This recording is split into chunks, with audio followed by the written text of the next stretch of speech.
بڑے افسر یا رئیس نے ہمارے دادا سے پوچھا کہ سنتا ہوں کہ آپ کا ایک چھوٹا لڑکا بھی ہے، مگر ہم نے اسے کبھی دیکھا نہیں۔ دادا صاحب نے مسکراتے ہوئے فرمایا، حضرت مسیح علیہ السلام کے والد نے، ہاں میرا ایک چھوٹا لڑکا تو ہے، مگر وہ تازہ شادی شدہ دلہنوں کی طرح کم ہی نظر آتا ہے۔ اگر اسے دیکھنا ہو تو مسجد کے کسی گوشے میں جا کر دیکھ لو، وہ تو مسیتڑ ہے۔ اس روایت کو مزید مراج الدین صاحب عمر نے بھی وضاحت سے لکھا ہے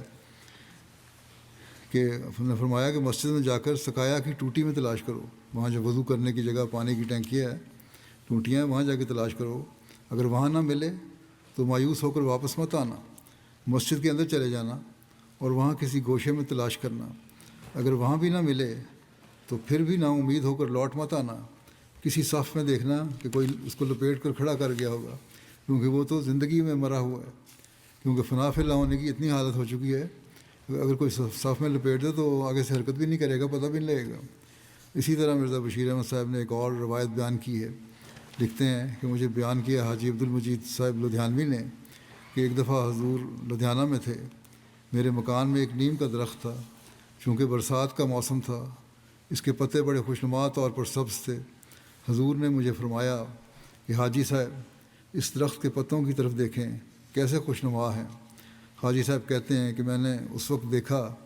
کہ آپ کی آنکھیں آنسوؤں سے بھری ہوئی تھیں، اللہ تعالیٰ کی قدرت، اس کی محبت آپ کو یاد آ گئی اور اس وجہ سے اس وقت آپ کی آنکھوں میں آنسو آ گئے۔ حضرت مسلم موعود رضی اللہ عنہ فرماتے ہیں یہاں ایک شخص تھے، بعد میں وہ بہت مخلص احمدی ہو گئے اور حضرت صاحب سے ان کا بڑا تعلق تھا، مگر احمدی ہونے سے قبل حضرت صاحب ان سے 20 سال تک ناراض رہے، اور وجہ یہ تھی کہ حضرت صاحب کو ان کی ایک بات سے سخت انقباض ہو گیا تھا، اور وہ اس طرح کہ ان کا ایک لڑکا مر گیا۔ حضرت صاحب اپنے بھائی کے ساتھ ان کے ہاں ماتم پرسی کے لیے گئے، افسوس کرنے گئے۔ ان میں قاعدہ تھا کہ جب کوئی شخص آتا اور اس سے ان کے بہت دوستانہ تعلقات ہوتے تو اس سے بغل گیر ہو کر روتے اور چیخیں مارتے تھے۔ اس کے مطابق انہوں نے حضرت صاحب کے بڑے بھائی سے بغل گیر ہو کر گلے مل کر روتے ہوئے کہا کہ خدا نے مجھ پر بڑا ظلم کیا ہے۔ یہ سن کر حضرت صاحب کو ایسی نفرت ہو گئی